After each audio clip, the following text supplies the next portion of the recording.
Punjabi radio US ਸੁਣ ਰਹੇ ਸਾਰੇ ਸਰੋਤਿਆਂ ਨੂੰ ਬਲਵਿੰਦਰ ਕੌਰ ਵੱਲੋਂ ਪਿਆਰ ਭਰੀ ਸਤਿ ਸ਼੍ਰੀ ਅਕਾਲ। ਪ੍ਰੋਗਰਾਮ ਖਬਰ ਤੇ ਨਜ਼ਰ ਵਿੱਚ ਹੋਣਗੇ ਸਾਡੇ ਨਾਲ ਬਲਤੇਜ ਪੰਨੂ ਜੀ। ਖਬਰਾਂ ਤੇ ਨਜ਼ਰ ਮਾਰਾਂਗੇ। ਖਬਰਾਂ ਤੋਂ ਪਹਿਲਾਂ ਧੰਨਵਾਦ ਸਾਡੇ ਸਪਾਂਸਰ ਦਾ ਜਿਨ੍ਹਾਂ ਨੇ ਇਸ ਪ੍ਰੋਗਰਾਮ ਨੂੰ ਸਪਾਂਸਰ ਕੀਤਾ, ਸਭ ਤੱਕ ਪਹੁੰਚਾਇਆ। Sarabjit Singh, Balwinder Kaur Chokar, Turlock, Charanjit Barwal, Yuba City, Khalsa insurance agency San Jose 4082722500, Gurdeep Singh Birdi Clovis, Satnam Singh Shergill Selma, Harminder Samraji Sacramento, Jagtar Singh Anandpuri Fremont, Manjit Singh Dewana Fresno. ਬਹੁਤ ਬਹੁਤ ਧੰਨਵਾਦ ਕਰਦੇ ਹਾਂ ਪ੍ਰੋਗਰਾਮਾਂ ਨੂੰ ਸਪਾਂਸਰ ਕੀਤਾ, ਸਭ ਤੱਕ ਪਹੁੰਚਾਇਆ। ਸਾਡੇ ਨਾਲ ਜੁੜ ਚੁੱਕੇ ਨੇ ਬਲਤੇਜ ਪੰਨੂ ਜੀ। ਸਤਿ ਸ਼੍ਰੀ ਅਕਾਲ, ਸਵਾਗਤ ਹੈ ਜੀ। ਸਤਿ ਸ਼੍ਰੀ ਅਕਾਲ ਜੀ, ਧੰਨਵਾਦ ਜੀ, ਬਹੁਤ ਮਿਹਰਬਾਨੀ। ਗੱਲ ਕਰਦੇ ਹਾਂ ਜੀ ਜਲਿਆਂਵਾਲਾ ਬਾਗ, ਉਸ ਦਾ ਜਿਹੜਾ ਬਿੱਲ ਸੀਗਾ ਸੰਸਦ ਦੇ ਵਿੱਚ ਪਾਸ ਹੋਇਆ।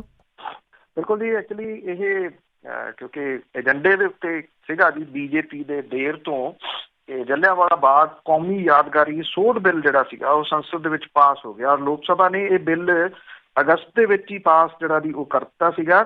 ਰਾਜ ਸਭਾ ਨੇ ਵੀ ਇਸ ਬਿੱਲ ਦੇ ਉੱਤੇ ਮੋਹਰ ਜਿਹੜੀ ਜੀ ਉਹ ਲਾਤੀ ਹੈ। ਇਹਦੇ ਨਾਲ ਅੰਮ੍ਰਿਤਸਰ ਦੇ ਵਿੱਚ ਸਥਿਤ ਜਲਿਆਂਵਾਲਾ ਬਾਗ ਕੌਮੀ ਯਾਦਗਾਰ ਦਾ ਕੰਮਕਾਜ ਵੇਖਤੇ ਟਰਸਟ ਦੇ ਵਿੱਚ ਕਾਂਗਰਸ ਪ੍ਰਧਾਨ ਨੂੰ ਸਥਾਈ ਮੈਂਬਰ ਵਜੋਂ ਸ਼ਾਮਲ ਕੀਤੇ ਜਾਣ ਦੀ ਜਿਹੜੀ ਵਿਵਸਥਾ ਸੀ ਉਹਨੂੰ ਖਤਮ ਕੀਤੇ ਜਾਣ ਦਾ ਰਾਹ ਜਿਹੜਾ ਜੀ ਉਹ ਪੱਧਰਾ ਹੋ ਗਿਆ।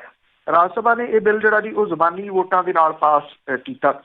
ਬਿੱਲ ਦੇ ਵਿੱਚ ਨਵੇਂ ਪ੍ਰਬੰਧ ਦੇ ਮੁਤਾਬਕ ਹੁਣ ਲੋਕ ਸਭਾ ਦੇ ਵਿੱਚ ਸਭ ਤੋਂ ਵੱਡੀ ਵਿਰੋਧੀ ਪਾਰਟੀ ਦੇ ਆਗੂ ਨੂੰ ਜਲਿਆਂਵਾਲਾ ਟਰਸਟ ਦੇ ਮੈਂਬਰ ਵਜੋਂ ਜਿਹੜਾ ਜੀ ਉਹ ਸ਼ਾਮਲ ਕੀਤਾ ਜਾ ਸਕੂਗਾ।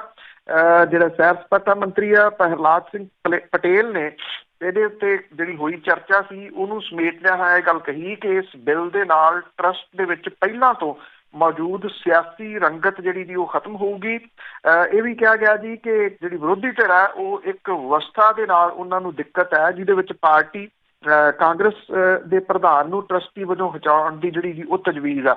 ਉਹਨਾਂ ਨੇ ਇਹ ਵੀ ਕਿਹਾ ਕਿ ਮੁੜ ਕੇ ਇਤਿਹਾਸ ਲਿਖਣ ਦੇ ਲਾਏ ਦੋਸ਼ਾਂ ਨੂੰ ਖਾਰਜ ਉਹਨੇ ਕੀਤਾ ਜੀ। ਇਹ ਕਿਹਾ ਕਿ ਕੋਈ ਵੀ ਇਤਿਹਾਸ ਦੇ ਨਾਲ ਛੇੜਛਾੜ ਜਿਹੜਾ ਉਹ ਨਹੀਂ ਚਾਹੁੰਦਾ ਔਰ ਲੋਕਾਂ ਨੂੰ ਗੁੰਮਰਾਹ ਜਿਹੜਾ ਦੀ ਉਹ ਇਸ ਮਾਮਲੇ ਦੇ ਉੱਤੇ ਵਿਰੋਧੀ ਧਿਰਾਂ ਜਿਹੜੀਆਂ ਦੀ ਉਹ ਕਰ ਰਹੀਆਂ ਨੇ। ਇਸ ਬਿੱਲ ਦੀ ਚਰਚਾ ਦੇ ਵਿੱਚ ਪ੍ਰਤਾਪ ਸਿੰਘ ਬਾਜਵਾ ਹੋਰਾਂ ਨੇ ਸ਼ਾਮਲ ਹੁੰਦਿਆਂ ਇਹ ਗੱਲ ਕਹੀ ਜੀ ਕਿ ਪ੍ਰਧਾਨ ਮੰਤਰੀ ਨੇ ਰਾਜ ਸਭਾ ਦੇ ਇਤਿਹਾਸ ਦੇ ਵਿੱਚ 250ਵੇਂ ਇਜਲਾਸ ਮੌਕੇ ਵਿਰੋਧੀ ਧਿਰ ਨੂੰ ਵੱਡਾ ਦਿਲ ਦਿਖਾਉਣ ਦੀ ਅਪੀਲ ਜਿਹੜੀ ਉਹ ਕੀਤੀ ਸੀ। ਉਹਨਾਂ ਨੇ ਕਿਹਾ ਕਿ ਹੁਣ ਸਮਾਂ ਜਦੋਂ ਸਰਕਾਰ ਖੁੱਲ੍ਹਦਿਲੀ ਦਾ ਮੁਜ਼ਾਹਰਾ ਕਰਦਿਆਂ ਹੋਇਆ ਕਾਂਗਰਸ ਦੇ ਵੱਲੋਂ ਆਜ਼ਾਦੀ ਦੇ ਸੰਘਰਸ਼ ਦੇ ਵਿੱਚ ਪਾਏ ਯੋਗਦਾਨ ਨੂੰ ਪਛਾਣ ਜਿਹੜੀ ਜੀ ਉਹ ਦੇਵੇ। ਬਾਜਵਾ ਨੇ ਇਹ ਵੀ ਕਿਹਾ ਜੀ ਕਿ ਇਤਿਹਾਸ ਮੁੜ ਕੇ ਲਿਖਣ ਦੀ ਕੋਈ ਲੋੜ ਨਹੀਂ ਹੈ। ਉਹਨਾਂ ਨੇ ਇਹ ਵੀ ਕਿਹਾ ਕਿ ਜਲਿਆਂਵਾਲਾ ਬਾਗ ਤੇ ਕਾਂਗਰਸ ਪਾਰਟੀ ਦਾ 9 ਮਾਸ ਦਾ ਜਿਹੜਾ ਉਹ ਰਿਸ਼ਤਾ ਹੈ ਜਿਹਨੂੰ ਕਦੇ ਵੀ ਵੱਖ ਨਹੀਂ ਜਿਹੜਾ ਦੀ ਉਹ ਕੀਤਾ ਜਾ ਸਕਦਾ। ਇਹ ਪਹਿਲਾਂ ਜਿਹੜਾ ਸੀਗਾ ਜੀ ਇਹਦੇ ਵਿੱਚ ਕੁਝ ਜਿਹੜੀਆਂ ਚੀਜ਼ਾਂ ਮੌਜੂਦ ਨੇ। ਇੱਕ ਤਾਂ ਜਿਹੜਾ ਟਰਸਟ ਹੈ ਇਹਦੇ ਵਿੱਚ ਪ੍ਰਧਾਨ ਮੰਤਰੀ ਜਿਹੜਾ ਜੀ ਇਸ ਟਰਸਟ ਦਾ ਚੇਅਰਪਰਸਨ ਹੁੰਦਾ ਤੇ ਔਰ ਕਾਂਗਰਸ ਦਾ ਜਿਹੜਾ ਪ੍ਰਧਾਨ ਹੈ ਜੀ ਉਹ ਇਹਦਾ ਇੱਕ ਮੈਂਬਰ ਹੁੰਦਾ। ਇਹਦੇ ਵਿੱਚ ਇੱਕ ਮੈਂਬਰ ਜਿਹੜਾ ਜੀ ਉਹ ਪੰਜਾਬ ਤੋਂ ਵੀ ਜਿਹੜਾ ਲਿਆ ਜਾਂਦਾ ਜਿਹੜਾ ਕਿ ਮੁੱਖ ਮੰਤਰੀ ਹੁੰਦਾ। ਜਦੋਂ 100 ਸਾਲਾ ਆਇਆ ਸੀਗਾ ਜੀ ਇਹ ਲੰਘ ਕੇ ਗਿਆ ਅਪ੍ਰੈਲ ਦੇ ਵਿੱਚ, ਉਦੋਂ ਇੱਥੇ ਜਿਹੜਾ ਸੀਗਾ ਜੀ ਜਲਿਆਂਵਾਲੇ ਬਾਗ ਦਾ ਕੋਈ ਵੱਡਾ ਕੰਮ ਜਿਹੜਾ ਜੀ ਉਹ ਨਾ ਕਰਵਾ ਸਕਣਾ ਇੱਕ ਨਲਾਇਕੀ ਦੇ ਤੌਰ ਦੇ ਉੱਤੇ ਜਿਹੜਾ ਜੀ ਉਹ ਦੇਖਿਆ ਜਾਂਦਾ ਕਿਉਂਕਿ ਜਿਹੜੀ ਸੂਬੇ ਦੀ ਸਰਕਾਰ ਹੈ ਉਹ ਕੁਛ ਕਰ ਨਹੀਂ ਸਕਦੀ ਸੈਂਟਰ ਤੋਂ ਜਿਹੜਾ ਜੀ ਉਹ ਬਿਨਾਂ। ਇਹ ਅਜਿਹੇ ਅਹੁਦੇ ਨੇ ਜੀ ਜਿਹਦੇ ਵਿੱਚ ਇਹ ਸਿਆਸੀ ਪਾਰਟੀਆਂ ਧੱਕੇ ਦੇ ਨਾਲ ਜਿਹੜਾ ਜੀ ਉਹ ਫਿੱਟ ਹੋ ਕੇ ਬੈਠੀਆਂ ਨੇ। ਗੱਲ ਸਿਰਫ ਇੱਕ ਜਲਿਆਂਵਾਲਾ ਬਾਗ ਦੀ ਨਹੀਂ ਹੈਗੀ ਜੀ, ਬਾਕੀ ਵੀ ਚਾਹੇ ਉਹ ਜਿਹੜੀਆਂ ਦੀ ਯਾਦਗਾਰਾਂ ਹੋਣ ਤੇ ਚਾਹੇ ਉਹ ਵੱਖ-ਵੱਖ ਖੇਡਾਂ ਦੇ ਵਿੱਚ ਅਹੁਦੇ ਜਿਹੜਾ ਜੀ ਉਹ ਕਿਉਂ ਨਾ ਹੋਣ, ਉਹਨਾਂ ਦੇ ਉੱਤੇ ਵੀ ਇਹ ਸਿਆਸੀ ਲੋਕ ਜਿਹੜਾ ਜੀ ਉਹ ਕਿਤੇ ਨਾ ਕਿਤੇ ਉਹਦੇ ਵਿੱਚ ਘੁਸਪੈਠ ਕਰਕੇ ਲੰਬੇ ਸਮੇਂ ਤੋਂ ਜਿਹੜਾ ਜੀ ਉਹ ਬੈਠੇ ਹੋਏ। ਜੀ ਜੀ ਬਿਲਕੁਲ, ਘੁਸਪੈਠ ਤੇ ਛੱਡਦੇ ਨਹੀਂ ਨਾ। ਅੱਗੇ ਗੱਲ ਕਰਦੇ ਹਾਂ JNU ਜਿਹੜਾ ਵਿਦਿਆਰਥੀਆਂ ਦਾ ਵਿਵਾਦ ਆ ਉਹ ਭਖਿਆ ਹੋਇਆ। ਸਟੂਡੈਂਟਾਂ ਦਾ ਕਹਿਣਾ ਹੈ ਕਿ ਅਸੀਂ ਸੰਸਦ ਵੱਲ ਵਾਰ-ਵਾਰ ਮਾਰਚ ਕਰਾਂਗੇ। ਦੇਖੋ ਐਕਚੁਅਲੀ ਇਹਨੂੰ ਜਿਹੜਾ ਉਭਾਰਿਆ ਜਾ ਰਿਹਾ ਨਾ, ਜੇ ਤੁਸੀਂ ਕੁਛ ਜੇ ਸੋਸ਼ਲ ਮੀਡੀਆ ਦੇ ਉੱਤੇ ਦੇਖੋ ਤੇ ਕੋਈ ਲਿਖਦਾ ਤੇ ਉਹਦੇ ਉੱਤੇ ਇੱਕਦਮ ਜਿਹੜਾ ਜੀ ਉਹ ਅਟੈਕ ਹੋ ਜਾਂਦਾ। ਜਿਹੜਾ ਇਹਨਾਂ ਦਾ IT ਵਿੰਗ ਹੈ ਜੀ ਉਹ ਇਸ ਤਰੀਕੇ ਦੇ ਨਾਲ ਜਿਹੜਾ ਜੀ ਇਹ ਪ੍ਰਚਾਰ ਰਹੇ ਆ ਕਿ ਜਿਵੇਂ JNU ਦੇ ਵਿੱਚ ਇੱਕ ਤਾਂ ਵਿਹਲੜ ਲੋਕ ਜਿਹੜੇ ਜੀ ਉਹ ਬੈਠੇ ਹੋਏ ਹੋਣ ਤੇ ਉਹ ਜਿਹੜਾ ਜੀ ਕਿਸੇ ਨਾ ਕਿਸੇ ਤਰੀਕੇ ਦੇ ਨਾਲ ਜਿਹੜੀ ਇੱਕ ਵਿੱਦਿਆ ਹੈ ਜਿਹੜੀ ਕਿ ਬਹੁਤ ਘੱਟ ਪੈਸਿਆਂ ਦੇ ਵਿੱਚ ਗਰੀਬ ਵਿਦਿਆਰਥੀਆਂ ਦੇ ਵਾਸਤੇ ਜਿਹੜੇ ਇੰਟਲੈਕਚੁਅਲ ਨੇ ਉਹਨਾਂ ਨੂੰ ਅੱਗੇ ਵਧਣ ਦੇ ਜਿਹੜੇ ਮੌਕੇ JNU ਨੇ ਹਮੇਸ਼ਾ ਦਿੱਤੇ ਆ, ਇਹ ਖੋਹ ਲੈਣਾ ਜਿਹੜਾ ਜੀ ਉਹ ਚਾਹੁੰਦੇ ਆ। ਔਰ ਹਰ ਹੱਕ ਜਿਹੜਾ ਜੀ ਉਹ ਖੋਹ ਲੈਣਾ ਚਾਹੁੰਦੇ ਆ। ਇਹ ਵੀ ਉਹਦੇ ਵਿੱਚੋਂ ਹੀ ਜਿਹੜਾ ਜੀ ਉਹ ਨਿਕਲਿਆ ਹੋਇਆ ਕਿ ਹੋਸਟਲ ਦੀਆਂ ਫੀਸਾਂ ਇੰਨੀਆਂ ਵਧਾ ਦਿਓ ਕਿ ਆਮ ਬੰਦਾ ਉੱਥੇ ਅਫੋਰਡ ਨਾ ਕਰ ਸਕੇ। ਆਪਾਂ ਕਨ੍ਹਈਆ ਕੁਮਾਰ ਦਾ ਅਕਸਰ ਜਿਹੜਾ ਜੀ ਉਹ ਜ਼ਿਕਰ ਕਰਦੇ ਆ। ਅਜਿਹੇ ਜਿਹੜੇ ਵਿਦਿਆਰਥੀ ਨੇ ਉਹ JNU ਦੇ ਵਿੱਚੋਂ ਹੀ ਜਿਹੜਾ ਉਹ ਨਿਕਲੇ ਹੋਏ ਨੇ। ਜਿਹੜਾ ਪਿਛਲੇ ਦਿਨੀ ਸੰਸਦ ਦੇ ਵੱਲ ਸੀਗਾ ਇਹਨਾਂ ਨੇ ਮਾਰਚ ਕੀਤਾ, ਉਹਦੇ ਦੌਰਾਨ ਜਿੰਨਾ ਕੁੱਟ ਕਟਾਪਾ ਜਿਹੜਾ ਸੀਗਾ ਜੀ ਉਹ ਪੁਲਿਸ ਨੇ ਇਹਨਾਂ ਵਿਦਿਆਰਥੀਆਂ ਦਾ ਕੀਤਾ, ਜਿਹਦੇ ਵਿੱਚ ਬਲਾਈਂਡ ਵਿਦਿਆਰਥੀ ਵੀ ਕੁਝ ਸ਼ਾਮਲ ਨੇ, ਉਹ ਵੀ ਬਖਸ਼ੇ ਨਹੀਂ ਗਏ।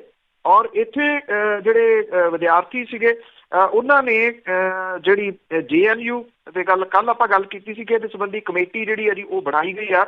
ਇਹਦੇ ਸੰਬੰਧੀ ਜਿਹੜੀ ਇੱਕ ਪ੍ਰੈਸ ਕਾਨਫਰੰਸ ਸੀਗੀ ਜੀ, ਉਹਨੂੰ ਸੰਬੋਧਨ ਕਰਦਿਆਂ ਹੋਇਆ ਕੁਝ ਝੜਪਾਂ ਜਿਹੜੀਆਂ ਜੀ ਉਹ ਪੱਤਰਕਾਰਾਂ ਦੇ ਨਾਲ ਵੀ ਹੋਈਆਂ। ਦਿੱਲੀ ਪੁਲਿਸ ਦੇ ਅਨੁਸਾਰ ਦੋਵੇਂ ਜਿਹੜੇ ਕੇਸ ਆ ਇਹ ਵੱਖ-ਵੱਖ ਥਾਣਿਆਂ ਦੇ ਵਿੱਚ ਅਣਪਛਾਤੇ ਲੋਕਾਂ ਦੇ ਖਿਲਾਫ ਜਿਹੜੇ ਆ ਜੀ ਉਹ ਦਰਜ ਕੀਤੇ ਗਏ ਆ। ਦਿੱਲੀ ਪੁਲਿਸ ਦੇ ਬੁਲਾਰੇ ਨੇ ਇਹ ਗੱਲ ਦੱਸੀ ਆ ਕਿ ਇੱਕ FIR ਕਿਸ਼ਨਗੜ੍ਹ ਥਾਣੇ ਦੇ ਵਿੱਚ ਜਦੋਂ ਕਿ ਦੂਜੀ ਲੋਧੀ ਕਾਲੋਨੀ ਦੇ ਵਿੱਚ ਦਰਜ ਜਿਹੜੀ ਆ ਜੀ ਉਹ ਕੀਤੀ ਗਈ ਆ। ਦੋਵਾਂ ਕੇਸ ਦੀਆਂ ਧਾਰਾਵਾਂ ਇੱਕੋ ਜਿਹੀਆਂ ਜਿਹੜੀਆਂ ਉਹ ਲਾਈਆਂ ਗਈਆਂ ਨੇ। ਇਹਦੇ ਵਿੱਚ 144 ਦੀ ਉਲੰਘਣਾ, ਸਰਕਾਰੀ ਮੁਲਾਜ਼ਮਾਂ ਦੀ ਡਿਊਟੀ ਦੇ ਵਿੱਚ ਅੜਿੱਕਾ ਪਾਉਣ ਤੇ ਸਰਕਾਰੀ ਮੁਲਾਜ਼ਮਾਂ ਦੇ ਨਾਲ ਧੱਕਾ ਮੁੱਕੀ ਕਰਨ ਸੰਬੰਧੀ ਜਿਹੜੀਆਂ ਜੀ ਧਾਰਾਵਾਂ ਇਹਦੇ ਵਿੱਚ ਸ਼ਾਮਲ ਨੇ। ਉਧਰ JNU ਵਿਦਿਆਰਥੀ ਯੂਨੀਅਨ ਜਿਹੜੀ ਆ ਜੀ ਉਹ ਇਹ ਕਹਿੰਦੀ ਆ ਕਿ ਜੇ ਉਹਨਾਂ ਦੀਆਂ ਮੰਗਾਂ ਨਾ ਮੰਨੀਆਂ ਗਈਆਂ ਤਾਂ ਉਹ 10 ਵਾਰੀ ਵੀ ਸੰਸਦ ਦੇ ਵੱਲ ਮਾਰਚ ਕਰਨ ਨੂੰ ਜਿਹੜਾ ਜੀ ਉਹ ਤਿਆਰ ਨੇ। JNU ਦੇ VC ਜਿਹੜੇ ਦੀ M ਜਗਦੀਸ਼ ਕੁਮਾਰ ਨੂੰ ਹਟਾਉਣ ਦੀ ਮੰਗ ਕਰਨ ਵਾਲੇ ਵਿਦਿਆਰਥੀਆਂ ਨੇ ਦੋਸ਼ ਲਾਇਆ ਕਿ ਦਿੱਲੀ ਪੁਲਿਸ ਉਹਨਾਂ ਦੀ ਯੂਨੀਅਨ ਦੇ ਮੈਂਬਰਾਂ ਨੂੰ ਹਿਰਾਸਤ ਦੇ ਵਿੱਚ ਲੈ ਕੇ ਉਹਨਾਂ ਦੇ ਰੋਸ ਮੁਜ਼ਾਹਰੇ ਨੂੰ ਕਮਜ਼ੋਰ ਜਿਹੜਾ ਜੀ ਉਹ ਕਰਨਾ ਚਾਹੁੰਦੀ ਹੈ। ਔਰ JNUSU ਦੀ ਪ੍ਰਧਾਨ ਜਿਹੜੀ ਆਇਸ਼ੀ ਘੋਸ਼ ਹੈ ਜੀ, ਉਹਨੇ ਇਹ ਕਿਹਾ ਕਿ ਪੁਲਿਸ ਨੇ ਮੇਰੇ ਤੇ ਯੂਨੀਅਨ ਦੇ ਜਨਰਲ ਸਕੱਤਰ ਸਤੀਸ਼ ਸਣੇ 100 ਦੇ ਕਰੀਬ ਜਿਹੜੇ ਜੀ ਵਿਦਿਆਰਥੀ ਨੇ ਉਹਨਾਂ ਦੀ ਕੁੱਟਮਾਰ ਜਿਹੜੀ ਹੈ ਜੀ ਕੀਤੀ ਆ ਔਰ ਇਸ ਕਰਕੇ ਉਹਨਾਂ ਨੂੰ ਹਿਰਾਸਤ ਦੇ ਵਿੱਚ ਲਿਆ ਤਾਂ ਕਿ HMRD ਦੇ ਸਕੱਤਰ ਦੇ ਨਾਲ ਉਹਨਾਂ ਦੀ ਮੀਟਿੰਗ ਜਿਹੜੀ ਜੀ ਉਹ ਨਾ ਹੋ ਸਕੇ। ਸੋ ਇਹ ਵਿਵਾਦ ਜਿਹੜਾ ਜੀ ਇਹ ਕਾਫੀ ਵੱਧ ਰਿਹਾ ਔਰ ਲੰਮੇ ਸਮੇਂ ਤੋਂ ਬਾਅਦ ਹੈ ਕਿ ਵਿਦਿਆਰਥੀ ਜਿਹੜੇ ਨੇ ਉਹ ਇਸ ਤਰੀਕੇ ਦੇ ਨਾਲ ਸੰਘਰਸ਼ ਦੇ ਵਾਸਤੇ ਸੜਕਾਂ ਦੇ ਉੱਤੇ ਆਏ ਨੇ। ਬਿਲਕੁਲ ਜੀ ਬਿਲਕੁਲ, ਨਹੀਂ ਤਾਂ ਆਪਸੀ ਲੜਾਈਆਂ 'ਚ ਉਲਝਾ ਦਿੱਤੇ ਜਾਂਦੇ ਆ। ਅਤੇ ਅੱਗੇ ਗੱਲ ਕਰਦੇ ਹਾਂ ਕਾਂਗਰਸੀ ਵਿਧਾਇਕ ਜ਼ਿਲ੍ਹਾ ਪ੍ਰਸ਼ਾਸਨਾਂ ਤੋਂ ਬੜੇ ਔਖੇ ਪਟਿਆਲੇ ਦੇ ਵਿੱਚ। ਐਕਚੁਅਲੀ ਜੀ ਇਹ ਮੁੱਖ ਮੰਤਰੀ ਹੋਰਾਂ ਦਾ ਡਿਸਟ੍ਰਿਕਟ ਹੈ। ਕਾਂਗਰਸੀ ਵਿਧਾਇਕ ਜਿਹੜੇ ਨੇ ਜੀ ਉਹ ਪ੍ਰਸ਼ਾਸਨ ਤੋਂ ਔਖੇ ਨੇ। ਇਹ ਅਕਸਰ ਜਿਹੜੇ ਜੀ ਉਹ ਦੋਸ਼ ਤਾਂ ਲੱਗਦੇ ਨੇ ਕਾਂਗਰਸੀ ਲਾਉਂਦੇ ਆ ਕਿ ਸਾਡੇ ਤਾਂ ਕੰਮਕਾਰ ਹੀ ਕਿਤੇ ਨਹੀਂ ਜਿਹੜਾ ਜੀ ਉਹ ਹੋ ਰਹੇ। ਜਦੋਂ ਮੀਟਿੰਗਾਂ ਹੋਈਆਂ ਸੀਗੀਆਂ ਮੁੱਖ ਮੰਤਰੀ ਹੋਰਾਂ ਨੇ ਕੀਤੀਆਂ ਸੀ ਉਦੋਂ ਵੀ ਕਾਂਗਰਸੀ ਵਿਧਾਇਕਾਂ ਨੇ ਕਿਹਾ ਸੀਗਾ ਕਿ ਵੀ ਸਾਨੂੰ ਤਾਂ ਟਿੱਚਰਾਂ ਕਰਦੇ ਅਕਾਲੀ ਵੀ ਕੰਮ ਕੁਮ ਹੋਇਆ ਤੇ ਦੱਸਿਓ ਅਸੀਂ ਕਰਵਾ ਦਿਆਂਗੇ, ਤੁਹਾਡੀ ਤਾਂ ਕਿਸੇ ਨੇ ਸੁਣਨੀ ਨਹੀਂ। ਤੋ ਇਹ ਜਿਹੜਾ ਜੀ ਇੱਥੇ ਡਿਸਟ੍ਰਿਕਟ ਪਟਿਆਲਾ ਦੇ ਵਿੱਚ ਇਹਨਾਂ ਨੇ ਦੋਸ਼ ਇਹ ਲਾਇਆ ਜੀ ਕਿ ਭ੍ਰਿਸ਼ਟਾਚਾਰ ਦਾ ਬੋਲਬਾਲਾ ਔਰ ਅਮਨ ਕਾਨੂੰਨ ਦੀ ਸਥਿਤੀ ਕਾਬੂ ਦੇ ਵਿੱਚ ਨਾ ਹੋਣ ਕਰਕੇ ਇਹਨਾਂ ਵਿਧਾਇਕਾਂ ਨੇ ਇਹ ਵੀ ਕਿਹਾ ਕਿ ਉਹਨਾਂ ਦੇ ਫੋਨ ਜਿਹੜੇ ਆ ਜੀ ਉਹ ਟੈਪ ਕੀਤੇ ਜਾ ਰਹੇ ਆ। ਇੱਥੇ ਜਿਹੜੇ ਕੈਬਨਿਟ ਮੰਤਰੀ ਸੀਗਾ ਧਰਮਸੋਤ, ਉਹਦੀ ਅਗਵਾਈ ਦੇ ਵਿੱਚ ਸ਼ਿਕਾਇਤ ਨਿਵਾਰਨ ਕਮੇਟੀ ਦੀ ਮੀਟਿੰਗ ਸੀਗੀ। ਤੋ ਇਹਦੇ ਵਿੱਚ ਜਿਹੜੀਆਂ ਸ਼ਿਕਾਇਤਾਂ ਸੀਗੀਆਂ ਜੀ ਉਹ ਬਹੁਤੀਆਂ ਵਿਧਾਇਕਾਂ ਦੀਆਂ ਹੀ ਜਿਹੜੀਆਂ ਜੀ ਆ ਗਈਆਂ।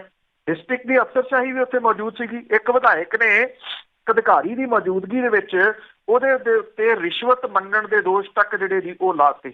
ਵਿਧਾਇਕਾਂ ਦੇ ਵਿੱਚ ਜਿਹੜਾ ਜੀ ਇੱਥੇ ਪਟਿਆਲੇ ਡਿਸਟ੍ਰਿਕਟ ਤੋਂ ਨੇ, ਰਾਜਪੁਰੇ ਤੋਂ ਹਰਦਿਆਲ ਸਿੰਘ ਕੰਬੋਜ, ਨਿਰਮਲ ਸਿੰਘ ਸ਼ਤਰਾਣਾ ਹਲਕੇ ਤੋਂ ਨੇ, ਮਦਨ ਲਾਲ ਜਲਾਲਪੁਰ ਜਿਹੜੇ ਘਨੌਰ ਤੋਂ ਨੇ ਤੇ ਰਜਿੰਦਰ ਸਿੰਘ ਜਿਹੜੇ ਸਮਾਣਾ ਤੋਂ ਨੇ। ਇਹ ਸਾਰੇ ਸ਼ਾਮਲ ਸੀਗੇ ਜਿਨ੍ਹਾਂ ਨੇ ਸ਼ਿਕਾਇਤਾਂ ਜਿਹੜੀਆਂ ਜੀ ਉਹ ਸਾਰੀਆਂ ਦੇ ਸਾਰੀਆਂ ਪ੍ਰਸ਼ਾਸਨ ਦੇ ਖਿਲਾਫ ਲਾਈਆਂ।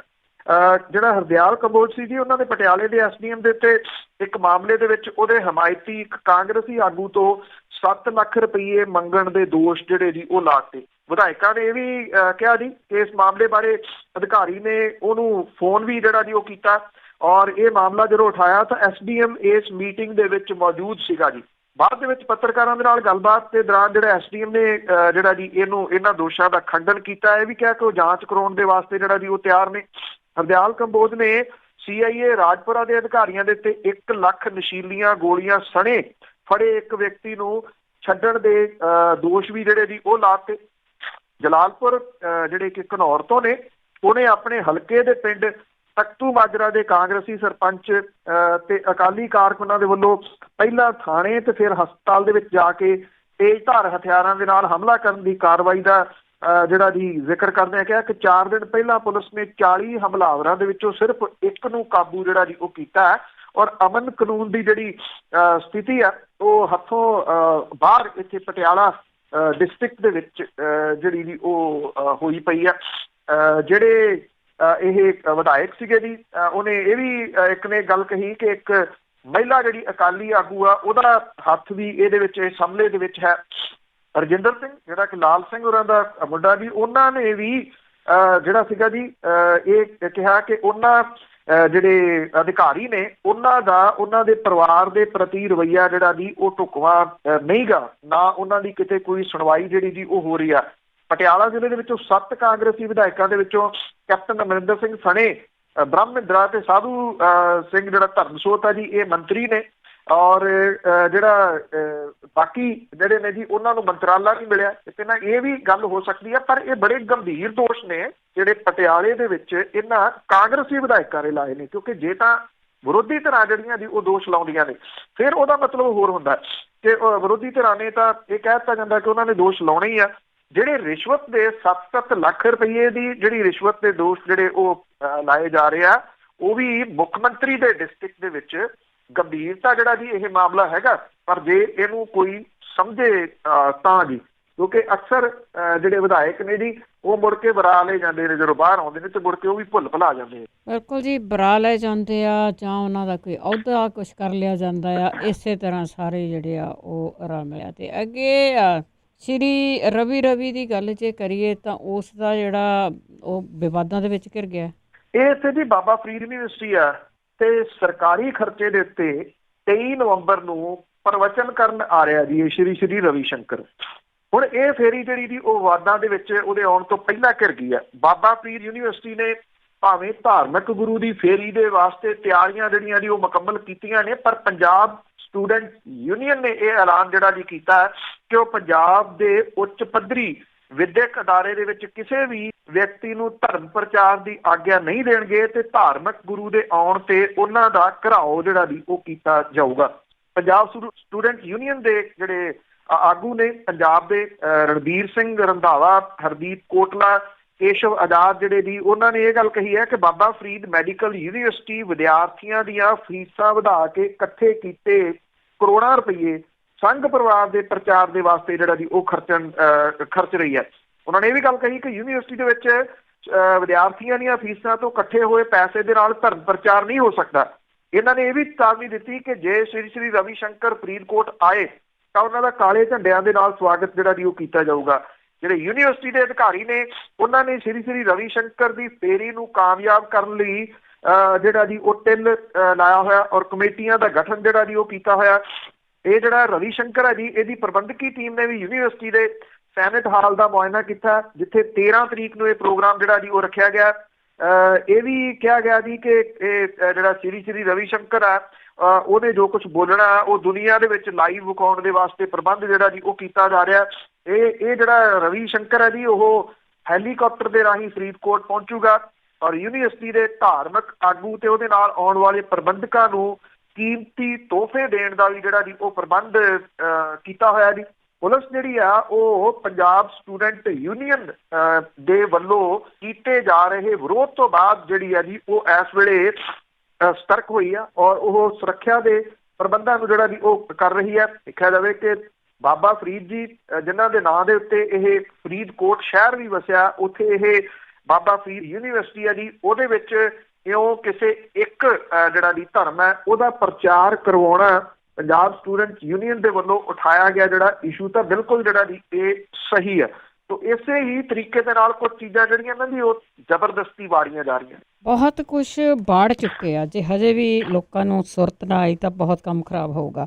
ਤੇ ਅੱਗੇ ਗੱਲ ਕਰਦੇ ਹਾਂ ਪ੍ਰਕਾਸ਼ ਪੁਰਬ ਦੀ ਸਮਾਪਤੀ ਤੋਂ ਬਾਅਦ ਵੀ ਜਿਹੜੀਆਂ ਸੰਗਤਾਂ ਆ ਉਹ ਸੁਲਤਾਨਪੁਰ ਪਹੁੰਚ ਰਹੇ। ਉਹਦੀ ਇਹ ਰਿਕਾਰਡ ਹੀ ਤਕਰੀਬਨ ਜਿਹੜਾ ਜੀ ਉਹ ਹੋ ਜਾਣਾ, ਕਿਉਂਕਿ ਜਦੋਂ ਗੁਰਪੁਰਬ ਦੀ ਸਮਾਪਤੀ ਹੋਈ ਸੀ ਉਦੋਂ ਤੱਕ ਹੀ ਜਿਹੜਾ ਜੀ ਰਿਕਾਰਡ ਆ ਰਿਹਾ ਸੀ ਕਿ 70 ਲੱਖ ਦੇ ਕਰੀਬ ਲੋਕ ਜਿਹੜੇ ਆ ਉਹ ਸੁਲਤਾਨਪੁਰ ਲੋਧੀ ਦੀ ਧਰਤੀ ਦੇ ਉੱਤੇ ਜਿਹੜਾ ਜੀ ਉਹ ਸਜਦਾ ਕਰਕੇ ਗਏ ਆ। ਇਹ ਅਜੇ ਵੀ ਜਿਹੜਾ ਜੀ ਲੋਕ ਬੇਸ਼ੱਕ ਓਡੀ ਵੱਡੀ ਗਿਣਤੀ ਦੇ ਵਿੱਚ ਨਹੀਂ, ਪਰ ਕਾਫੀ ਲੋਕ ਜਿਹੜਾ ਜੀ ਉਹ ਅਜੇ ਵੀ ਇੱਥੇ ਸਮਾਗਮਾਂ ਤੋਂ ਬਾਅਦ ਵੀ ਜਿਹੜੀ ਜੀ ਉਹ ਸੰਗਤ ਆ ਰਹੀ ਹੈ। ਜਿਹੜਾ ਮੁੱਖ ਪੰਡਾਲ ਹੈ ਉਹਨੂੰ ਹਟਾਉਣ ਦਾ ਅਜੇ ਵੀ ਕੰਮ ਜਿਹੜਾ ਜੀ ਚੱਲ ਰਿਹਾ।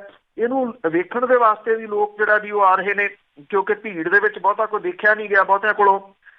ਜਿਹੜੇ ਇੱਥੇ ਪਾਣੀ ਦੇ ਫੁਹਾਰੇ ਲਾਏ ਗਏ ਸੀ ਉੱਥੇ ਵੀ ਲੋਕ ਜਿਹੜੇ ਜੀ ਅਜੇ ਵੀ ਫੋਟੋਆਂ ਉਹਨਾਂ ਦੇ ਨੇੜੇ ਖਿੱਚ ਰਹੇ ਆ। ਇਹ ਪੰਜਾਬ ਤੋਂ ਹੀ ਨਹੀਂ, ਬਾਕੀ ਹੋਰ ਦੂਰੋਂ ਸੂਬਿਆਂ ਤੋਂ ਵੀ ਲੋਕ ਜਿਹੜੇ ਜੀ ਇੱਥੇ ਆ ਰਹੇ ਆ। ਪੰਜਾਬ ਸਰਕਾਰ ਦੇ ਵੱਲੋਂ ਬਣਾਏ ਗਏ 3 ਜਿਹੜੇ ਟੈਂਟ ਸਿਟੀਜ਼ ਸੀਗੇ ਉਹ ਅਜੇ ਵੀ ਜਿਹੜੇ ਜੀ ਉਹਨਾਂ ਦਾ ਅੱਗੇ ਸਮਾਂ ਜਿਹੜਾ ਜੀ ਉਹ ਵਧਾ ਦਿੱਤਾ ਗਿਆ, ਔਰ ਪਹਿਲਾਂ ਇਹ 20 ਨਵੰਬਰ ਤੱਕ ਜਿਹੜੇ ਜੀ ਉਹ ਸੀਗੇ, ਪਰ ਅਜੇ ਜਿਹੜਾ ਜੀ ਉਹ ਟੈਂਟ ਹਟਾਉਣ ਦਾ ਕੰਮ ਸ਼ੁਰੂ ਨਹੀਂ ਕੀਤਾ ਗਿਆ, ਕਿਉਂਕਿ ਉਹਦੇ ਵਿੱਚ ਆਮਦ ਜਿਹੜੀ ਹੈ ਜੀ ਅਜੇ ਵੀ ਲੋਕਾਂ ਦੀ ਵੱਡੀ ਗਿਣਤੀ ਦੇ ਵਿੱਚ ਹੋ ਰਹੀ ਆ। ਇਹ 2 ਦਿਨ ਪਹਿਲਾਂ ਇਹਦੇ ਵਿੱਚ ਜਿਹੜੇ ਰੁਕੇ ਸੀਗੇ ਆ ਕੇ ਉਹਨਾਂ ਦੀ ਗਿਣਤੀ 10,000 ਤੋਂ ਵੀ ਜਿਹੜੀ ਜੀ ਉਹ ਵੱਧ ਸੀਗੀ। ਜਿਹੜੇ ਜਿੰਨੇ ਵੀ ਬਲਾਕ ਨੇ ਜੀ ਉਹਨਾਂ ਦੇ ਵਿੱਚ ਅਜੇ ਵੀ ਸੰਗਤ ਜਿਹੜੀ ਹੈ ਜੀ ਉਹ ਠਹਿਰੀ ਹੋਈ ਆ। ਜਿਹੜੇ ਟੈਂਟ ਸਿਟੀ ਗੁਰਦੁਆਰਾ ਬੇਰ ਸਾਹਿਬ ਦੇ ਨੇੜੇ ਆ ਜੀ ਉਹਦੇ ਵਿੱਚ ਸਭ ਤੋਂ ਵੱਧ ਲੋਕ ਜਿਹੜੇ ਜੀ ਉਹ ਠਹਿਰੇ ਜਿਹੜਾ ਜੀ ਉਹ ਹੋਏ ਆ।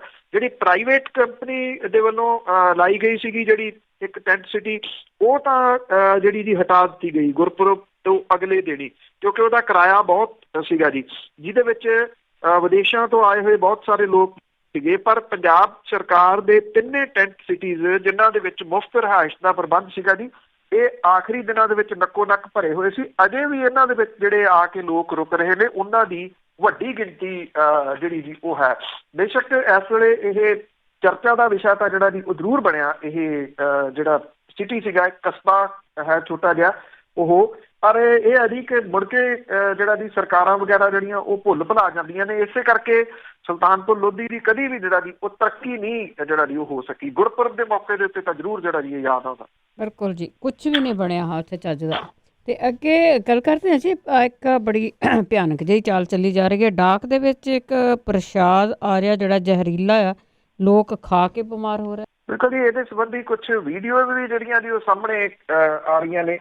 ਤੇ ਜਿਹੜਾ ਇਹ ਪ੍ਰਸ਼ਾਦ ਨਾ ਖਾਧਾ ਜਾਵੇ, ਡਾਕ ਦੇ ਰਾਹੀਂ ਜਿਹੜਾ ਜੀ ਇਹ ਘਰੋਂ ਘਰੀ ਆ ਰਿਹਾ। ਔਰ ਮਾਨਸਾ ਡਿਸਟ੍ਰਿਕਟ ਦੇ ਵਿੱਚ ਜ਼ਿਆਦਾ ਜਿਹੜਾ ਜੀ ਇਹ ਡਾਕ ਦੇ ਰਾਹੀਂ ਪ੍ਰਸ਼ਾਦ ਆਇਆ ਦੱਸਿਆ ਜਾ ਰਿਹਾ ਜੀ। ਇਹ ਸੁੱਕਾ ਇੱਕ ਟਾਈਪ ਦਾ ਪ੍ਰਸ਼ਾਦ ਜਿਹੜਾ ਜੀ ਉਹ ਲਿਖਿਆ ਗਿਆ, ਕਿੱਥੋਂ ਆਇਆ, ਕਿਹਨੇ ਭੇਜਿਆ, ਇਹਦਾ ਕੋਈ ਪਤਾ ਅਜੇ ਤੱਕ ਜਿਹੜਾ ਜੀ ਉਹ ਨਹੀਂ ਲੱਗ ਸਕਿਆ। ਪਰ ਸਰਕਾਰੀ ਡਾਕ ਦੇ ਰਾਹੀਂ ਜਿਹੜਾ ਜੀ ਆ ਰਿਹਾ, ਤੋ ਪੁਲਿਸ ਨੇ ਮਾਮਲਾ ਤਾਂ ਜਿਹੜਾ ਜੀ ਉਹ ਦਰਜ ਕੀਤਾ। ਅੱਗੋਂ ਇਹ ਲੱਭਦਾ ਜਾਂ ਨਹੀਂ, ਇਹ ਕਿਹਾ ਜਾ ਰਿਹਾ ਕਿ ਕਈਆਂ ਪਿੰਡਾਂ ਦੇ ਵਿੱਚ ਇਹ ਜਿਹੜੇ ਪੈਕੇਟ ਆ ਉਹ ਪ੍ਰਸ਼ਾਦ ਦੇ ਆ ਰਹੇ ਆ। ਇਹਦੇ ਉੱਤੇ ਜਿਹੜਾ ਜੀ ਇਹ ਪ੍ਰਸ਼ਾਦ ਹੋਣ ਦੀ ਸੂਚਨਾ ਵੀ ਲਿਖੀ ਹੋਈ ਆ। ਇਹ ਵੀ ਕਿਹਾ ਗਿਆ ਕਿ ਜਿਹੜਾ ਜੀ ਇਹ ਪ੍ਰਸ਼ਾਦ ਸਵੇਰ ਦੇ ਸਮੇਂ ਜਿਹੜਾ ਜੀ ਉਹ ਖਾਧਾ ਜਾਵੇ। ਔਰ ਇਹਦੇ ਤੇ ਜਿਹੜਾ ਭੇਜਣ ਵਾਲੇ ਦਾ ਨਾਮ ਹੈ ਜੀ ਉਹ ਸੰਤ ਹਰਕਾ ਦਾਸ ਜਿਹੜਾ ਉਹ ਲਿਖਿਆ ਹੋਇਆ। ਇਹਨੂੰ ਜਦੋਂ ਕੁਛ ਲੋਕਾਂ ਨੇ ਖਾ ਲਿਆ, ਜਾਂ ਤੁਸੀਂ ਇਹ ਕਹਿ ਲਓ ਕਿ ਕੁਛ ਨਹੀਂ ਖਾਧਾ, ਤੇ ਉਹਨਾਂ ਦੇ ਬਿਮਾਰ ਹੋਣ ਦੀ ਜਿਹੜੀ ਹੈ ਜੀ ਉਹ ਵੀ ਖਬਰ ਜਿਹੜੀ ਜੀ ਉਹ ਆ ਰਹੀ ਹੈ। ਕਿਹਾ ਜਾ ਰਿਹਾ ਕਿ ਇੱਕ ਕੋਈ ਸਪਰੇਅ ਇਹਦੇ ਉੱਤੇ ਜਿਹੜੀ ਕੀਤੀ ਹੋਈ ਹੈ, ਕੋਈ ਜ਼ਹਿਰੀਲੀ ਚੀਜ਼ ਇਹਦੇ ਵਿੱਚ ਰਲਾਈ ਹੋਈ ਹੈ। ਇਹ ਜਿਹੜੇ ਮਾਨਸਾ ਦੇ ਨੇੜੇ ਪਿੰਡ ਨੇ ਕਰਮਗੜ੍ਹ, ਔਤਾਂ ਵਾਲੀ, ਭੈਣੀ ਬਾਗਾ, ਇਹਨਾਂ ਦੇ ਵਿੱਚ ਵੀ ਜਿਹੜੇ ਆ ਜੀ ਉਹ ਵੰਡੇ ਗਏ ਆ। ਜਿਹੜੇ ਪਿੰਡਾਂ ਦੇ ਵਿੱਚ ਜਿਹੜੇ ਗੁਰਦੁਆਰੇ ਨੇ ਉਹਨਾਂ ਦੇ ਸਪੀਕਰਾਂ ਤੋਂ ਅਨਾਊਂਸਮੈਂਟ ਇੱਥੇ ਕੀਤੀ ਜਾ ਰਹੀ ਹੈ ਕਿ ਜੇ ਕਿਸੇ ਦੇ ਘਰੇ ਇਹ ਪ੍ਰਸ਼ਾਦ ਜਿਹੜਾ ਉਹ ਪਹੁੰਚ ਰਿਹਾ ਤੇ ਉਹ ਇਹਨੂੰ ਖਾਣ ਨਾ, ਕਿਉਂਕਿ ਇਹਦੇ ਵਿੱਚ ਕੁਝ ਜ਼ਹਿਰੀਲੀਆਂ ਚੀਜ਼ਾਂ ਜਿਹੜੀਆਂ ਜੀ ਉਹ ਮਿਲੀਆਂ ਹੋਈਆਂ ਨੇ। ਹੁਣ ਇਹ ਨਹੀਂ ਪਤਾ ਜੀ ਕਿ ਇਹਦੇ ਪਿੱਛੇ ਸ਼ਰਾਰਤ ਜਿਹੜੀ ਹੈ ਜੀ ਉਹ ਕੀ ਆ, ਕਿਉਂ ਇਹ ਜਿਹੜਾ ਜੀ ਉਹ ਵੰਡਿਆ ਗਿਆ। ਕੀ ਇਹ ਨਸ਼ੇ ਤੇ ਲਾਉਣ ਦਾ ਕੋਈ ਜਿਹੜਾ ਜੀ ਉਹ ਤਰੀਕਾ ਹੈ ਆਮ ਲੋਕਾਂ ਨੂੰ, ਜਾਂ ਇਹਦੇ ਪਿੱਛੇ ਕੋਈ ਹੋਰ ਜਿਹੜੀ ਜੀ ਉਹ ਸ਼ਰਾਰਤ ਹੈ, ਇਹ ਨਹੀਂ ਜਿਹੜਾ ਜੀ ਅਜੇ ਡਿਟੇਲ ਸਾਹਮਣੇ ਆ ਸਕੀ। ਕਿਉਂਕਿ ਜਿੰਨੀ ਦੇਰ ਤੱਕ ਇਹ ਨਹੀਂ ਪਤਾ ਲੱਗਦਾ ਕਿ ਇਹ ਕਿੱਥੋਂ ਆਇਆ, ਕਿਹੜੇ ਲੋਕਾਂ ਨੇ ਜਿਹੜਾ ਜੀ ਉਹ ਭੇਜਿਆ, ਉਨੀ ਦੇਰ ਤੱਕ ਸ਼ਾਇਦ ਇਹ ਚੀਜ਼ ਜਿਹੜੀ ਜੀ ਉਹ ਸਾਹਮਣੇ ਨਹੀਂ ਆਉਂਦੀ ਜੀ। ਤੇ ਅੱਗੇ ਗੱਲ ਕਰਦੇ ਹਾਂ ਜੀ ਦਿੱਲੀ ਦੀ। ਦਿੱਲੀ ਦੇ ਵਿੱਚ ਜਿਹੜੀ ਕ੍ਰਾਈਮ ਰਿਕਾਰਡ ਬਿਊਰੋ ਆ ਉਸ ਦਾ ਕਹਿਣਾ ਹੈ ਕਿ ਚੋਰਾਂ ਦੀ ਬੱਲੇ ਬੱਲੇ। ਦੇਖੋ ਜੀ, ਜਿਹੜੇ 2017 ਤੋਂ ਜਨਵਰੀ ਤੋਂ ਦਸੰਬਰ ਤੱਕ ਦੇਸ਼ ਦੇ ਵਿੱਚ 5,000 ਕਰੋੜ ਰੁਪਏ ਦੀ ਜਿਹੜੀ ਜਾਇਦਾਦ ਆ ਉਹ ਚੋਰੀ ਹੋਈ ਆ। ਮਤਲਬ ਕਿ ਰੋਜ਼ 14 ਕਰੋੜ ਰੁਪਏ ਦੀ ਸੰਪੱਤੀ ਜਿਹੜੀ ਆ ਉਹ ਚੋਰੀ ਹੋ ਰਹੀ ਆ। ਇਹ ਨੈਸ਼ਨਲ ਕ੍ਰਾਈਮ ਰਿਕਾਰਡ ਬਿਊਰੋ ਜਿਹੜੀ NCRB ਆ ਉਹਦੀ ਰਿਪੋਰਟ ਦੇ ਵਿੱਚ ਸਾਹਮਣੇ ਆਈ ਆ।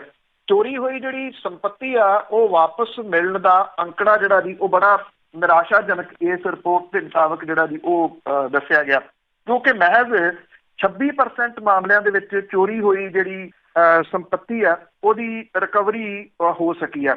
ਚੋਰੀ ਹੋਏ ਮੋਬਾਈਲ, ਲੈਪਟਾਪ ਵਰਗੇ ਜਿਹੜੇ ਗੈਜਟਸ ਨੇ ਉਹਨਾਂ ਦੀ ਰਿਕਵਰੀ ਦਾ ਅੰਕੜਾ ਜਿਹੜਾ ਜੀ ਉਹ 18% ਹੈ। ਸਿਰਫ 18% ਜਿਹੜੇ ਜੀ ਉਹ ਵਾਪਸ ਮਿਲਦੇ ਆ, ਤੇ ਜਿਹੜੇ ਤੁਸੀਂ ਕਹਿ ਲਓ ਕਿ 82% ਜਿਹੜੇ ਉਹ ਮੁੜ ਕੇ ਮਿਲਦੇ ਨਹੀਂ। ਜੇ ਗਾਵਾਂ ਤੇ ਮੱਝਾਂ ਜਿਹੜੀਆਂ ਜੀ ਉਹ ਚੋਰੀ ਹੁੰਦੀਆਂ ਨੇ ਤੇ ਉਹਨਾਂ ਦੀ ਰਿਕਵਰੀ ਜਿਹੜੀ ਆ ਉਹ ਮੋਬਾਈਲ ਫੋਨ ਦੇ ਨਾਲੋਂ ਦੁੱਗਣੀ ਆ, ਕਿ ਉਹ ਦੁੱਗਣੇ ਤੌਰ ਦੇ ਉੱਤੇ ਉਹ ਮਿਲ ਜਾਂਦੀਆਂ ਨੇ। ਦੇਸ਼ ਦੀ ਰਾਜਧਾਨੀ ਦਿੱਲੀ ਪ੍ਰਦੂਸ਼ਣ ਤੇ ਖਰਾਬ ਪਾਣੀ ਤੋਂ ਇਲਾਵਾ ਚੋਰੀ ਦੇ ਮਾਮਲਿਆਂ ਦੇ ਵਿੱਚ ਵੀ ਦੇਸ਼ ਦੇ ਵਿੱਚ ਉਹ ਜਿਹੜੀ ਜੀ ਉਹ ਪਹਿਲੇ ਨੰਬਰ ਦੇ ਉੱਤੇ ਆ। 17 ਦੇ ਵਿੱਚ ਦਿੱਲੀ ਦੇ ਵਿੱਚ ਚੋਰੀ ਦੇ 1,61,000 ਤੋਂ ਜ਼ਿਆਦਾ ਮਾਮਲੇ ਜਿਹੜੇ ਸੀ ਉਹ ਸਾਹਮਣੇ ਆਏ। ਕੁੱਲ ਮਾਮਲਿਆਂ ਦਾ 70% ਜਿਹੜਾ ਜੀ ਇਹ ਹੈ ਜਿਹੜੇ ਟੋਟਲ ਸਾਹਮਣੇ ਆਏ ਆ। ਇਸ ਤੋਂ ਬਾਅਦ ਬੈਂਗਲੁਰੂ ਆ ਜਿੱਥੇ 10,804 ਮਾਮਲੇ ਸਾਹਮਣੇ ਆਏ ਆ। ਮੁੰਬਈ ਦੇ ਵਿੱਚ 9700 ਮਾਮਲੇ ਜਿਹੜੇ ਜੀ ਸਾਹਮਣੇ ਆ ਕੇ ਤੀਸਰਾ ਨੰਬਰ ਇੱਥੇ ਜਿਹੜਾ ਜੀ ਉਹ ਹੈ। 2017 ਦੇ ਵਿੱਚ ਜਾਇਦਾਦ ਦੀ ਚੋਰੀ ਦੇ 7,39,000 ਤੋਂ ਜ਼ਿਆਦਾ ਮਾਮਲੇ ਦਰਜ ਕੀਤੇ ਗਏ। ਇਹਦੇ ਦੌਰਾਨ ਚੋਰੀ ਹੋਈ ਜਿਹੜੀ ਸੰਪत्ति ਸੀ ਉਹਦੀ ਕੀਮਤ ਕਰੀਬ 5,000 ਕਰੋੜ ਦੇ ਕਰੀਬ ਜਿਹੜੀ ਜੀ ਉਹ ਬਿਆਨੀ ਗਈ ਆ। ਮਤਲਬ ਕਿ 14 ਕਰੋੜ ਰੁਪਏ ਦੀ ਜਾਇਦਾਦ ਜਿਹੜੀ ਆ ਜੀ ਉਹ ਰੋਜ਼ ਚੋਰੀ ਹੁੰਦੀ ਆ। ਵੱਡੀ ਕੀਮਤ ਇਹਦੇ ਵਿੱਚ ਜਿਹੜੀ ਆ ਜੀ ਉਹ ਵਹੀਕਲਸ ਦੀ ਆ। ਦੂਜੇ ਨੰਬਰ ਦੇ ਉੱਤੇ ਜੁਐਲਰੀ ਦੀ ਚੋਰੀ ਦੇ ਮਾਮਲੇ ਨੇ। ਜਾਇਦਾਦ ਦੇ ਖਿਲਾਫ ਅਪਰਾਧਾਂ ਦੇ ਵਿੱਚ 7.75 ਲੱਖ ਤੋਂ ਜ਼ਿਆਦਾ 7,75,000 ਤੋਂ ਜ਼ਿਆਦਾ ਮਾਮਲੇ ਜਿਹੜੇ ਜੀ ਉਹ ਦਰਜ ਕੀਤੇ ਗਏ ਆ। ਇਹ ਦੇਸ਼ ਦੇ ਵਿੱਚ ਦਰਜ ਕੀਤੇ ਗਏ ਕੁੱਲ ਅਪਰਾਧਾਂ ਦਾ 25.3% ਹੈ ਔਰ ਇਹਨਾਂ ਮਾਮਲਿਆਂ ਦੇ ਵਿੱਚ 6,99,000 ਮਤਲਬ ਕਿ ਕਰੀਬ 90% ਚੋਰੀ ਦੇ ਜਿਹੜੇ ਜੀ ਉਹ ਮਾਮਲੇ ਦਰਜ ਨੇ। ਇਹਦੇ ਜਿਹੜਾ ਇੱਕ ਦਿਲਚਸਪ ਜਿਹੜਾ ਇਹਦੇ ਵਿੱਚ ਅੰਕੜਾ ਹੈ ਜੀ ਉਹ ਰਿਕਵਰੀ ਨੂੰ ਲੈ ਕੇ ਆ। 17 ਦੇ ਵਿੱਚ ਕਰੀਬ 5,000 ਕਰੋੜ ਰੁਪਏ ਦੀ ਜਾਇਦਾਦ ਚੋਰੀ ਹੋਈ। ਇਹਦੇ ਵਿੱਚੋਂ ਸਿਰਫ 26% ਜਿਹੜੀ ਸੀ ਉਹ ਰਿਕਵਰੀ ਕਰਨ ਦੇ ਵਿੱਚ ਕਾਮਯਾਬੀ ਜਿਹੜੀ ਸੀ ਉਹ ਮਿਲੀ। 74% ਸੰਪत्ति ਜਿਹੜੀ ਸੀ ਉਹਦਾ ਕੁਝ ਪਤਾ ਨਹੀਂ ਲੱਗਿਆ ਅਜੇ ਤੱਕ ਜਿਹੜਾ ਜੀ। ਮੋਬਾਈਲ ਜਾਂ ਲੈਪਟਾਪ ਦੀ ਰਿਕਵਰੀ ਜ਼ਿਆਦਾ ਤੋਂ ਜ਼ਿਆਦਾ ਜਿਹੜੀ ਦੀ ਉਹ ਕਾਮਯਾਬੀ ਗਾਵਾਂ ਤੇ ਮੱਝਾਂ ਲੱਭਣ ਦੀ ਜਿਹੜੀ ਰਿਕਵਰੀ ਹੈ ਜੀ ਉਹਦੇ ਵਿੱਚ ਜ਼ਿਆਦਾ ਹੋਈ। ਜਿਹੜੇ ਇੱਥੇ ਸਨੇਚਰ ਨੇ ਜੀ, ਚੇਨ ਸਨੇਚਰ ਵਗੈਰਾ ਨੇ 97% ਔਰ ਐਂਟੀਕ ਆਈਟਮਸ ਜਿਹੜੀਆਂ ਨੇ ਉਹ 73% ਚੋਰੀ ਦੀ ਜਾਇਦਾਦ ਦੇ ਵਿੱਚ ਜਿਹੜਾ ਵੀ ਉਹ ਸ਼ਾਮਲ ਨੇ। ਇਹ ਹਾਲਾਤ ਜਿਹੜੇ ਵੀ ਉਹ ਹੈਗੇ ਨੇ ਝਪਟ ਮਾਰਾਂਗੇ। ਬਿਲਕੁਲ ਜੀ, ਹਜੇ ਤਾਂ ਹਾਲਾਤ ਹੋਰ ਵਿਗੜਨੇ ਆ ਤੇ ਫਿਰ ਕੀ ਹੋਊਗਾ। ਤੇ ਅੱਗੇ ਉੜੀਸਾ ਦੀ ਗੱਲ ਕਰਦੇ ਆ। ਕਹਿੰਦੇ ਕਿ ਜਿਹੜੇ ਉੱਥੇ ਗੁਰਦੁਆਰੇ ਆ ਕਿਹਾ ਤਾਂ ਇਹ ਜਾਂਦਾ ਕਿ ਉਹ ਸੁਰੱਖਿਅਤ ਆ, ਪਰ ਖਦਸ਼ਾ ਇਹ ਆ ਕਿ ਉਹ ਢਾਹ ਦਿੱਤੇ ਜਾਣਗੇ। ਐਕਚੁਅਲੀ ਜੀ ਇਹ ਮਾਮਲਾ ਕਾਫੀ ਜਿਹੜਾ ਵੀ ਇਸ ਵੇਲੇ ਚਰਚਾ ਦੇ ਵਿੱਚ ਹੈ। ਮਾਮਲਾ ਸੁਪਰੀਮ ਕੋਰਟ ਦੇ ਵਿੱਚ ਹੈ। ਦਿੱਲੀ ਦੇ ਨਿਵਾਸੀ ਇੱਕ ਅਜਮੇਰ ਸਿੰਘ ਨੇ ਉਹਨਾਂ ਨੇ ਸੁਪਰੀਮ ਕੋਰਟ ਦੇ ਵਿੱਚ ਅਪੀਲ ਕੀਤੀ ਸੀਗੀ ਕਿ ਮੱਠਾਂ ਨੂੰ ਢਾਇਆ ਜਿਹੜਾ ਜੀ ਉਹ ਜਾ ਰਿਹਾ। 4 ਅਕਤੂਬਰ ਨੂੰ ਸੁਪਰੀਮ ਕੋਰਟ ਨੇ ਲੋਕਲ ਧਿਰਾਂ ਦੇ ਨਾਲ ਗੱਲ ਕਰਕੇ ਕਾਰਵਾਈ ਕਰਨ ਤੇ ਵਿਰਾਸਤੀ ਸਥਾਨ ਜਿਹੜੇ ਨੇ ਉਹਨਾਂ ਨੂੰ ਸੁਰੱਖਿਅਤ ਰੱਖਣ ਦੇ ਬਾਬਤ ਜਿਹੜੇ ਜੀ ਉਹ ਨਿਰਦੇਸ਼ ਦਿੱਤੇ ਨੇ। ਗੁਰੂ ਨਾਨਕ ਸਾਹਿਬ ਦੇ ਨਾਲ ਜਿਹੜਾ ਜੀ ਇੱਕ ਇਹ ਦੱਸਿਆ ਗਿਆ ਕਿ ਭਾਈ ਕਾਹਨ ਸਿੰਘ ਨਾਭਾ ਹੋਰਾਂ ਦੇ ਮਹਾਨ ਕੋਸ਼ ਦੇ ਮੁਤਾਬਕ ਮੰਗੂ ਮੱਠ ਜਿਹੜਾ ਜੀ ਉਹ ਗੁਰਦੁਆਰਾ ਸਾਹਿਬ ਹੋਣ ਦਾ ਜ਼ਿਕਰ ਜਿਹੜਾ ਜੀ ਇਹਦੇ ਵਿੱਚ ਮਿਲਦਾ। ਜਗਨਨਾਥਪੁਰੀ ਦੇ ਵਿੱਚ ਗੁਰੂ ਨਾਨਕ ਮੱਠ ਤੇ ਮੰਗੂ ਮੱਠ ਨੇ ਦੋ ਜਿਹੜੇ ਜੀ ਇਹ ਕਿਹਾ ਗਿਆ ਜੀ ਕਿ ਉਹ ਸੁਰੱਖਿਅਤ ਨੇ। ਜਿਹੜਾ ਇਹ ਕਿਹਾ ਗਿਆ ਕਿ ਇਹਨਾਂ ਦੇ ਉੱਤੇ ਕੋਈ ਕਾਰਵਾਈ ਪ੍ਰਸ਼ਾਸਨ ਦੇ ਵੱਲੋਂ ਹਾਲੇ ਜਿਹੜਾ ਜੀ ਉਹ ਨਹੀਂ ਕੀਤੀ ਗਈ। ਆਲੇ ਦੁਆਲੇ ਕਬਜ਼ੇ ਜਿਹੜੇ ਜੀ ਉਹ ਜ਼ਰੂਰ ਹਟਾਏ ਜਿਹੜਾ ਜੀ ਉਹ ਗਏ ਆ। ਸ਼੍ਰੋਮਣੀ ਗੁਰਦੁਆਰਾ ਪ੍ਰਬੰਧਕ ਕਮੇਟੀ ਨੇ ਇੱਕ ਵਫਦ ਕੁਝ ਸਮਾਂ ਪਹਿਲਾਂ ਜਗਨਨਾਥਪੁਰੀ ਦੇ ਵਿੱਚ ਜਿਹੜਾ ਜੀ ਉਹ ਭੇਜਿਆ ਸੀਗਾ, ਜਿਹਨੇ ਦੋਵਾਂ ਸਥਾਨਾਂ ਦਾ ਦੌਰਾ ਕਰਨ ਤੋਂ ਬਾਅਦ ਜਗਨਨਾਥਪੁਰੀ ਦੇ ਡੀਐਮ ਦੇ ਨਾਲ ਮੀਟਿੰਗ ਜਿਹੜੀ ਜੀ ਕੀ ਡੀਐਮ ਨੇ ਕਿਹਾ ਸੀਗਾ ਕਿ ਗਲਿਆਰੇ ਨੂੰ ਚੌੜਾ ਕਰਨ ਦੇ ਵਾਸਤੇ ਗੈਰ ਕਾਨੂੰਨੀ ਕਬਜ਼ੇ ਜਿਹੜੇ ਜੀ ਉਹ ਹਟਾਏ ਜਾ ਰਹੇ ਆ। ਜਿਹੜੇ ਇਤਿਹਾਸਕ ਜਗ੍ਹਾ ਨੇ ਉਹਨਾਂ ਨੂੰ ਕੋਈ ਨੁਕਸਾਨ ਜਿਹੜਾ ਜੀ ਉਹ ਨਹੀਂ ਪਹੁੰਚਾਇਆ ਜਾਊਗਾ। ਪਰ ਸ਼੍ਰੋਮਣੀ ਕਮੇਟੀ ਦੀ ਜਿਹੜੀ ਜੀ ਉਹ ਮੰਨੀਏ ਤੇ ਉਹ ਕਹਿੰਦੇ ਆ ਕਿ ਉਹ ਕੋਸ਼ਿਸ਼ ਕਰ ਰਿਹਾ ਕਿ ਕਿਸੇ ਤਰ੍ਹਾਂ ਦੀ ਉੱਥੇ ਜਿਹੜਾ ਦੀ ਨੁਕਸਾਨ ਨਾ ਜਿਹੜਾ ਦੀ ਉਹ ਪਹੁੰਚੇ। ਹੁਣ ਨਾਲ ਦੀ ਨਾਲ ਇਹ ਵੀ ਜਿਹੜਾ ਦੀ ਕਿਹਾ ਜਾ ਰਿਹਾ ਕਿ ਇਹ ਗਲਤ ਫਹਿਮੀ ਦੇ ਕਰਕੇ ਮੱਠਾਂ ਦਾ ਮਾਮਲਾ ਜਿਹੜਾ ਦੀ ਉਹ ਉਲਝਿਆ। ਪਰ ਪਹਿਲਾਂ ਵੀ ਇਹ ਕੁਝ ਜਿਹੜਾ ਦੀ ਉਹ ਹੋਇਆ ਕਿ ਕਿਆ ਕੁਝ ਕਿਹਾ ਤੇ ਬਾਅਦ ਦੇ ਵਿੱਚ ਉਦੋਂ ਹੀ ਪਤਾ ਲੱਗਿਆ ਜਦੋਂ ਉੱਥੇ ਉਹ ਚੀਜ਼ਾਂ ਮੁੜ ਕੇ ਬਾਅਦ ਦੇ ਵਿੱਚ ਮੌਜੂਦ ਹੀ ਨਹੀਂ ਸਨ। ਇਹ ਉਸੇ ਤਰ੍ਹਾਂ ਦਾ ਮਾਮਲਾ ਜਿਹੜਾ ਜੀ ਉਹ ਲੱਗ ਰਿਹਾ। ਹਾਲਾਂਕਿ ਸੁਪਰੀਮ ਕੋਰਟ ਨੇ ਇਹ ਗੱਲ ਕਹੀ ਹੈ ਕਿ ਜਿਹੜੀਆਂ ਪੁਰਾਤਨ ਚੀਜ਼ਾਂ ਨੇ ਉਹਨਾਂ ਨੂੰ ਉੱਥੋਂ ਨਹੀਂ ਜਿਹੜਾ ਜੀ ਢਾਇਆ ਜਾਣਾ ਚਾਹੀਦਾ, ਪਰ ਅਕਸਰ ਇਹ ਹੁੰਦਾ ਨਾ ਜੀ ਕਿ ਜਿਹੜੀ ਗੱਲ ਕਹੀ ਜਾਂਦੀ ਹੈ ਉਹਦੇ ਉਲਟ ਹੀ ਸਾਰਾ ਕੁਝ ਨਿਕਲਦਾ ਹੈ। ਬਿਲਕੁਲ ਜੀ, ਸੁਪਰੀਮ ਕੋਰਟ ਤੇ ਆਪ ਇਸ ਤਰ੍ਹਾਂ ਦੇ ਹੁਕਮ ਦੇ ਰਹੀ ਹੈ। ਬਹੁਤ ਬਹੁਤ ਧੰਨਵਾਦ ਬਲਤੇਜ ਪੰਨੂ ਜੀ। ਮਿਹਰਬਾਨੀ ਜੀ, ਧੰਨਵਾਦ ਜੀ, ਸਤਿ ਸ਼੍ਰੀ ਅਕਾਲ। ਸਤਿ ਸ਼੍ਰੀ ਅਕਾਲ ਜੀ। ਤੇ ਸਰੋਤੇ ਸਨ ਬਲਤੇਜ ਪੰਨੂ ਸਾਡੇ ਨਾਲ ਜੁੜਦੇ ਨੇ, ਕਰਦੇ ਨੇ ਖਬਰਾਂ। ਇਸੇ ਦੇ ਨਾਲ ਸਾਡਾ ਅੱਜ ਦਾ ਬੁਲਟਨ ਇੱਥੇ ਹੀ ਸਮਾਪਤ। ਹੁਣ ਬਲਵਿੰਦਰ ਕੌਰ ਵੱਲੋਂ ਵੀ ਆਪ ਸਭ ਨੂੰ ਹੀ ਸਤਿ ਸ਼੍ਰੀ ਅਕਾਲ।